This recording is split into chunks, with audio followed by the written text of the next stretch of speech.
Good morning, student. Today we good are morning. discussing about current transformer.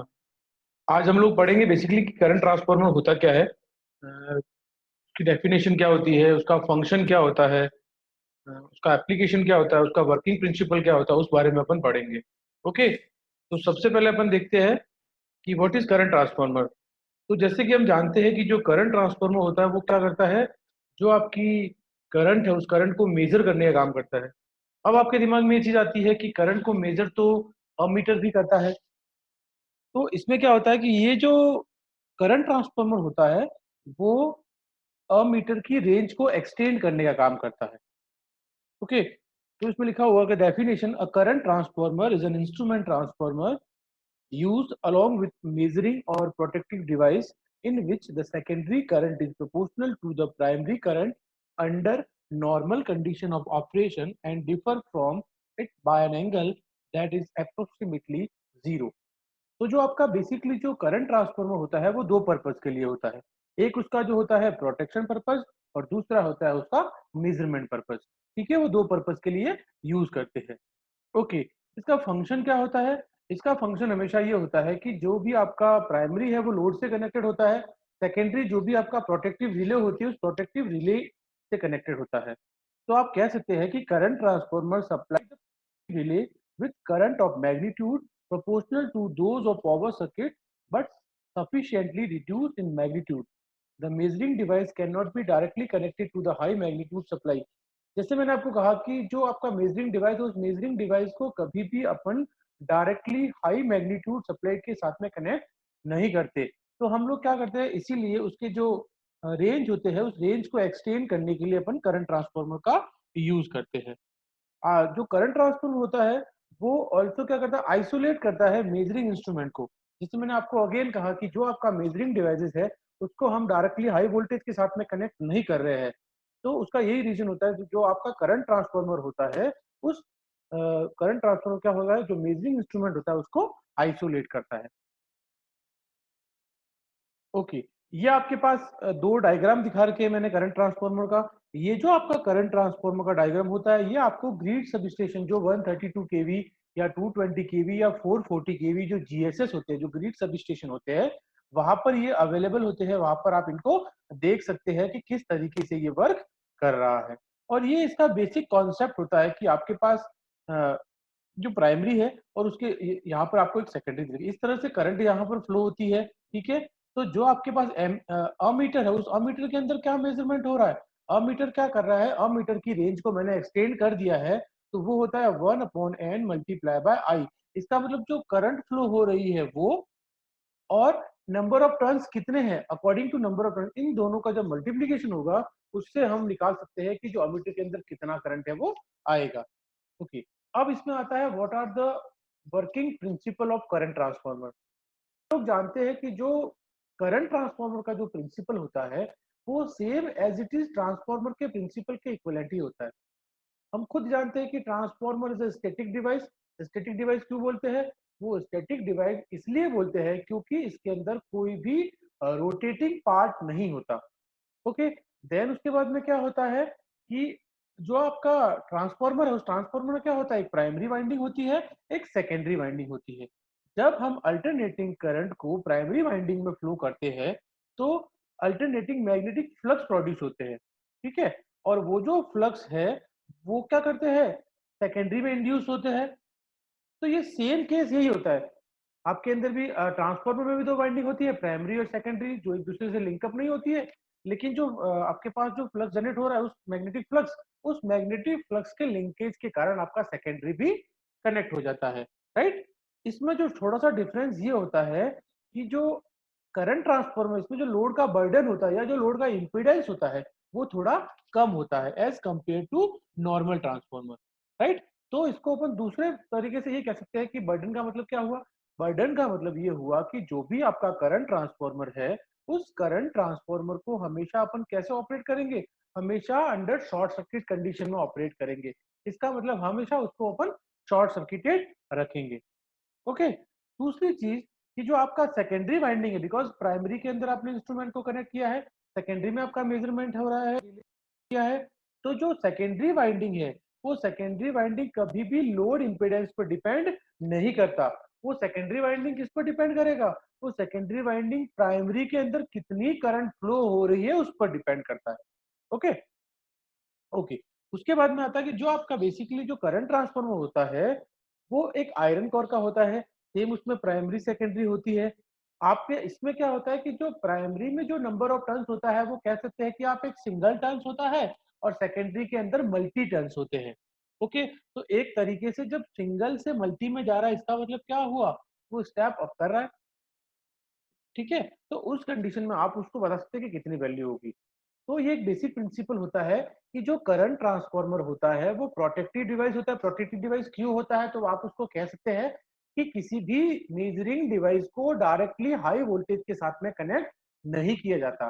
दूसरा होता है सीटी एक मेजरमेंट डिवाइस है। मेजरमेंट कैसे है कि करंट की वैल्यू को मेजर करते हैं। बिकॉज जो अमीटर होता है वो 0 से 5 एम्पियर को मेजर कर सकता है, तो उसकी रेंज को एक्सटेंड करने का काम भी सीटी करती है। उसके बाद में आता है कि इसका जो रेशियो क्या होता है? तो इसका रेशियो होता है primary current upon secondary current. The ratio of primary current is known as the current transformation ratio of the CT. और जो ये करंट ट्रांसफॉर्मर रेशियो होता है वो बहुत ज्यादा होता है। वो ज्यादा क्यों होगा? बिकॉज जो सेकेंडरी है वो प्राइमरी से लिंकअप हो रही है। इसका मतलब जो सेकेंडरी करंट है वो तो कम होगा, 5 एम्पियर, 1 एम्पियर, 0.1 एम्पियर। लेकिन जो प्राइमरी है वो प्राइमरी कहाँ से कनेक्टेड है? वो डायरेक्टली लोड से कनेक्टेड है, सप्लाई से कनेक्टेड है। तो उसका जो करंट का रेंज होता है वो ज्यादा होता है। वो होता है 10 एम्पियर टू 3000 एम्पियर या उससे भी ज्यादा। तो हम ये कह सकते हैं कि जब आपके पास 3000 अपॉन 5 एम्पियर है तो जो ट्रांसफॉर्मेशन रेशियो होगा वो ज्यादा होगा। दूसरी चीज ये होता है द सीटी handle much less power. A rated burden can be defined as the product of current and voltage at the secondary side of the CT. It is measured in volt ampere. इसका मतलब ये है कि अगर आपके पास power की value कम है, okay, तो भी सीटी उसको हैंडल कर सकता है। और उसके साथ में क्या होगा? एक रेटेड बर्डन होता है। रेटेड बर्डन की डेफिनेशन क्या होता है? As the product of current and voltage. कि जो सेकेंडरी साइड है उस सेकेंडरी साइड में कितना वोल्टेज है और कितना करंट है, जब उसका जो प्रोडक्ट या उसका जो मल्टीप्लीकेशन हो वो होता है आपका रेटेड बर्डन। जब वोल्टेज और अमीटर है तो इसकी जो यूनिट हो जाएगी वो हो जाएगी volt ampere. Okay. The secondary of current transformer should not be disconnected from its rated burden while current is flowing in the primary. As the primary current is independent of the secondary current, the entire current act as a magnetizing current. बिल्कुल सही बात है कि जो आपके पास जो primary है वो सीधा ही सप्लाई से कनेक्टेड है, तो वो सेकेंडरी पर डिपेंड नहीं है। लेकिन जो सेकेंडरी है वो प्राइमरी से लिंकअप है। इसका मतलब जो प्राइमरी में चेंजेस होंगे वो सेकेंडरी में भी होंगे। ओके, ये वैसे आपके कोई कोर्स में नहीं है लेकिन आपको एक आइडिया होना चाहिए कि जो सीटी होता है, जो करंट ट्रांसफार्मर होता है वो कितने टाइप्स के होते हैं। तो ये इनकी कंस्ट्रक्शन दे रखी है, ये एक बार के शेप में होता है इसलिए बार टाइप बोलते हैं। ये बाउंड टाइप होता है और ये एक तरह से खिड़की नुमा बोल सकते हैं इसको, तो इसको बोलते हैं विंडो टाइप। तो बेसिकली 3 टाइप्स की सीटी होती है, बार टाइप, बाउंड टाइप और विंडो टाइप। बार टाइप जो अपन बेसिकली यूज करते हैं। बाउंड टाइप क्या होता है? एक तरह से बाइंडिंग रोटेट होती है और 2 वायर्स बाहर निकले होते हैं और ये एज अ विंडो नुमा होती है, इसको उसको बोलते हैं विंडो टाइप। ओके, उसके बाद में आता है एरर इन करंट ट्रांसफार्मर। तो बेसिकली इसमें दो तरीके के एरर होते हैं, ratio error and phase angle error.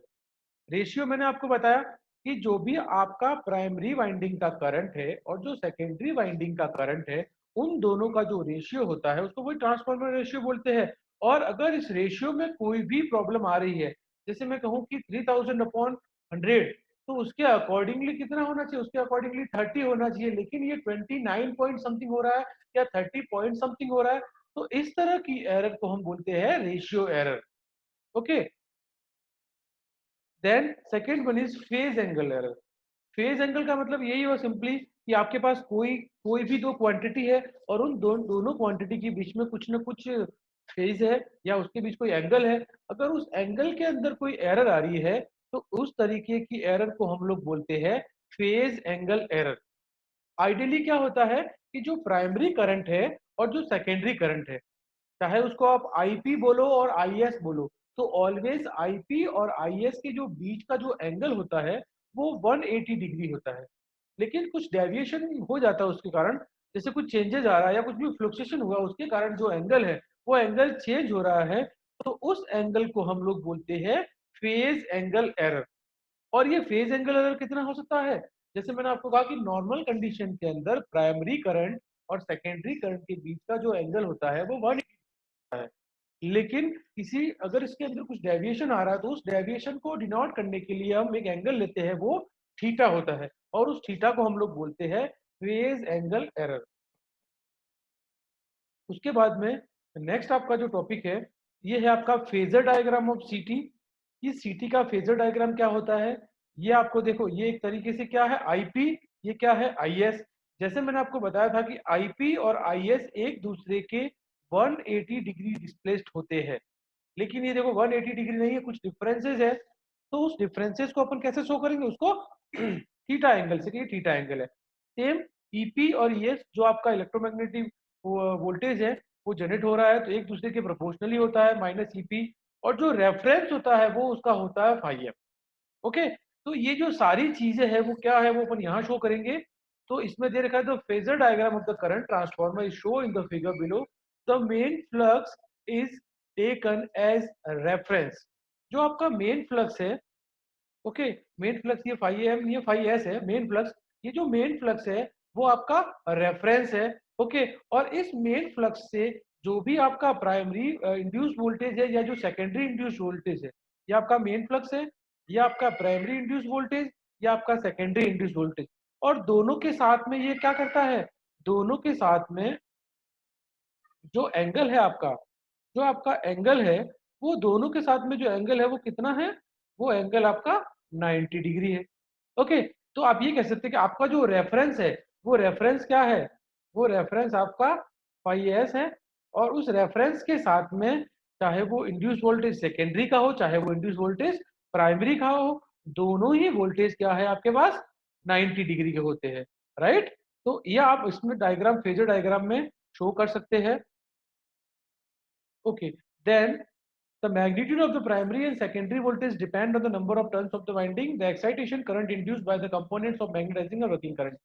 ये हमेशा होता ही है कि जो आपका करंट होता है उस करंट के दो कंपोनेंट्स होते हैं, चाहे वो मैग्नेटाइजिंग हो या वर्किंग वर्किंग हो, वो दोनों अपन फाइंड आउट कर सकते हैं। ठीक है, अब यहाँ पर आपको कुछ वैल्यूज दे रखी है कि जैसे आई एस है सेकेंडरी करंट है, E S secondary induce voltage है, आईपी आपका प्राइमरी करंट है, ईपी प्राइमरी इंड्यूस वोल्टेज है, KT turn ratio, turn ratio का मतलब हुआ number of turns in primary winding and number of turns in secondary winding. तो ये है। Then I zero is excitation current, आप जब उसको एक्साइटेशन मोड पे ले जाते हो तो वो क्या होगा। देन आई एम इसका मैग्नेटाइजिंग करंट, और ये आपको पता ही है कि जो आपका नॉर्मल करंट कंपोनेंट होता है उसके दो पार्ट्स होते हैं, मैग्नेटाइजिंग करंट कंपोनेंट और वर्किंग करंट कंपोनेंट। तो ये जो आपका फेजर डायग्राम है उस फेजर डायग्राम को सारी चीजें हमने शो कर सकती है। फेजर डायग्राम के अकॉर्डिंगली कुछ चीजें अपनी आंसर शीट में लिख सकते हैं कि ये इस तरीके से ऑपरेट हो रहा है, इनका जो इंड्यूस वोल्टेज होता है वो कितने एंगल के बीच में होता है, इसका जो रेफरेंस होता है वो कितना होता है, आप इसको यहाँ से शो कर सकते हैं। ओके, देन अगर आपके पास कुछ एरर और भी होती है, उन सारी एरर को किस तरीके से रिड्यूस किया जाता है, how to reduce error in current transformer. Okay, तो सबसे पहले अपन एरर को रिड्यूस करने के लिए क्या होगा कि आपकी जो कोर है, ठीक है, वो कोर का जो मटेरियल है वो इस तरीके का आपका लेना चाहिए कि जो हिस्टैरिसीस लॉस है या जो परमेबिलिटी है वो मिनिमम हो जाए। तो आप खुद भी जानते हो कि जब भी किसी सिस्टम के अंदर लॉस है वो मिनिमाइज हो जाएंगे, लॉसेज है जो मिनिमाइज हो जाएंगे, तो ऑटोमेटिकली आपकी जो एरर है वो ओवरकम होकर उसकी इफिशियंसी को इंक्रीज करा देगा। सेम आपके पास है कि जो बर्डन मैंने अभी आपको बताया, तो उस बर्डन को भी अपनी एक्चुअल वैल्यू के आसपास रखना है। जैसे मैं कहूँ कि रेटेड बर्डन है वो 20 है, तो उसको 19.5 या 20.5 के नियर बाय ही रखना है, जिससे उस बर्डन के कारण कोई भी एरर है वो नहीं इंक्रीज हो। Ensure minimum length of flux path and increasing cross sectional area of the core, minimizing joint of the core. ये बेसिक चीजें होती है, ये जो पॉइंट है वो बेसिक है। हम हमेशा ये चाहते हैं कि आपका जो पाथ है वो पाथ कम से कम लेंथ का हो। जो आप प्राइमरी से सेकेंडरी की तरफ जो पाथ ले जा रहे हो या जहां पर भी आपकी सप्लाई की कंटिन्यूटी है वो लो होना चाहिए। जैसे मैं कहूँ कि आप अपने घर में एक एसी लगाते हो, उस एसी के अंदर क्या होता है, उस एसी के साथ में आप एक कंप्रेसर को कनेक्ट करते हो पीछे। अगर मैं कहूँ कि आपका जो एसी है और आपका जो कंप्रेसर है, उनके बीच का जो डिस्टेंस है, उसके बीच का जो पाथ है, अगर वो ज़्यादा होगा, तो जो एसी की वर्किंग है, उस पर इफ़ेक्ट करेगा। लेकिन अगर उसका पाथ कम होगा, तो एसी का जो वर्किंग है, वो अच्छा होगा। उसके बाद में जो कोर यूज़ कर रहे हैं, उस कोर का जो क्रॉस सेक्शनल एरिया होता है, उसको बढ़ाना चाहिए और जॉइंट मिनिमम से मिनिमम होनी चाहिए। अगर के अंदर जॉइंट है, तो वहाँ से लॉसेस या फिर जो एरर्स होती है, वहाँ से आपको निकल सकती है। ओके? उसके बाद में जो सेकेंडरी आपका है, उस सेकेंडरी का जो इंटरनल इम्पीडेंस है, उसको भी आपको लो लेवल पर रखना है। ये कुछ टेस्टेज होते हैं कि सीटी को किस तरीके से आप टेस्ट कर सकते हो। तो ये कुछ टॉपिक्स है जिसको आप शो कर सकते हैं। Mechanical check and visual inspection, अगर उसके अंदर कोई रोटेटिंग पार्ट है, ऐसा कुछ मैकेनिकल मैकेनिज्म है उसके अंदर कि उसको आपको डेली बेसिस पे या वीकली बेसिस पे या क्वार्टरली बेसिस पे या मंथली बेसिस पे आपको उसको चेक करना है, आप उसको चेक करिए। उसके बाद में होता है विजुअल इंस्पेक्शन, आप उसको कंटिन्यूस देख लीजिए कहीं प्रॉब्लम तो नहीं आ रही है। देन इंसुलेशन रेजिस्टेंस टेस्ट कि आपका जो इंसुलेशन लेवल वो अच्छा है। Polarity test, okay, polarity test का मतलब जो बीच का जो एंगल आ रहा है वो सही है या नहीं है। सेकेंडरी लूप रेजिस्टेंस टेस्ट या burden test, magnetization curve test, turn ratio test, primary injection test, high voltage test, commissioning test. ये जो टेस्टिंग्स है, ये कुछ पॉइंट्स होते हैं जिसमें मैंने कुछ लिखा हुआ ऑप्शनल है। These are 3 points are optional. इसका मतलब है आप चाहो तो इसको करो, लेकिन अगर किसी भी इंस्ट्रूमेंट की एज को इम्प्रूव करना है, उसकी एज को इंक्रीज करना है, तो हमेशा उस इंस्ट्रूमेंट को आप टेस्टेड करते रहना चाहिए। अगर आप एक बाइक को भी ड्राइव करते हो, जब आप उसको डेली साफ सफाई रखते हो, हमेशा चेक करते हो उसमें ऑयल है कि नहीं है, ब्रेक ऑयल है या नहीं है, या जो उसमें चैन कनेक्टेड है वो सही है नहीं है, उसके गियर बॉक्स ओके चल रहे हैं कि नहीं, जितना भी आप उसके टेस्टेड करेंगे या उसको इंस्पेक्शन करेंगे, तो उसकी जो लाइफ है वो इंक्रीज होगी। Okay, then the last point is application of CT. आप जानते हो कि बेसिकली जो सीटी का जो एप्लीकेशन होता है, वो सीटी का एप्लीकेशन यही होता है कि वो मेजरमेंट और प्रोटेक्शन पर्पस यूज होती है। तो कहाँ पर मेजरमेंट यूज करते हैं या कहाँ पर प्रोटेक्शन करते हैं, वो इसमें चीज है, वो आप खुद भी देख सकते हो। एक बार रीड कर लेते हैं। Current transformer are use extensively for measuring current and monitoring the operation of the power grid along with voltage lead. Revenue grid cities drive electrical utility watt or meter or many larger commercial and industrial supplies. Obviously जहां पर आपके पास current की value high है, जैसे power grid हो, कोई commercial centre हो, कोई इंडस्ट्री हो, जहां पर आपको हाई करंट को मेजर करना है, या कोई पावर ग्रिड है, वहां पर आप सीटी को यूज कर सकते हैं। Same second point is high voltage current transformer are mounted on porcelain और polymer insulated to isolate them from ground. मैंने आपको पहले भी ये बताया है कि जो हाई वोल्टेज लाइन होती है, उस हाई वोल्टेज लाइन को आइसोलेट करने के लिए भी सीटी का यूज किया जाता है। ओके, चाहे वो सर्किट ब्रेकर हो या ऑटोमेटिकली कनेक्टेड हो या मैन्युअली कनेक्टेड हो, वहां पर भी आप उसको यूज कर सकते हैं। देन अगर इम्पीडेंस की बात करें, तो लोड इम्पीडेंस है, वो भी आपका एक मैक्सिमम लेवल से ज्यादा नहीं होना चाहिए। ओके, तो उसके लिए अपन क्या करेंगे, जो आपकी करंट की जो रेटिंग होती है, जो प्राइमरी करंट की करंट रेटिंग होती है, वो भी इतने ज्यादा नहीं होनी चाहिए, या उसको एक्सट्रीमली सैचुरेटेड नहीं करना चाहिए जिससे वो इस तरीके से यूज हो। तो ये कुछ एप्लीकेशन है सीटी के जो आप प्रोवाइड करा सकते हैं। अगर आपको एप्लीकेशन सीटी का पूछा जाता है, तो आप यहाँ पर शो कर सकते हैं कि ये बेसिकली आपके सीटी के एप्लीकेशंस होते हैं। तो अभी जो हम लोगों ने पढ़ा उसमें ये कि बेसिकली करंट ट्रांसफार्मर होता क्या है, उसकी डेफिनेशन क्या होती है, इसका फंक्शन क्या होता है, इसकी जो सर्किट डायग्राम क्या है, ये जो ग्रिड में कनेक्टेड होते हैं उसमें आप अगर उसके डायग्राम से पता कर सकते हो कि हाँ ये सीटी है। उसके बाद में उसका वर्किंग प्रिंसिपल क्या होता है, उसके बाद में उसमें किस तरीके की एरर होती है, उस एरर को आप किस तरीके से मिनिमाइज कर सकते हो या रिमूव कर सकते हैं, उसके बाद में कितनी तरीके की टेस्टिंग होती है, और लास्ट वन जो एप्लीकेशन होती है सीटी की, जो प्रोटेक्शन पर्पज होता है या जो मेजरमेंट पर्पज होता है, वो हाई वोल्टेज साइड में हो, किस तरीके से आप उसको यूटिलाइज करते हैं। राइट? Okay, thank you.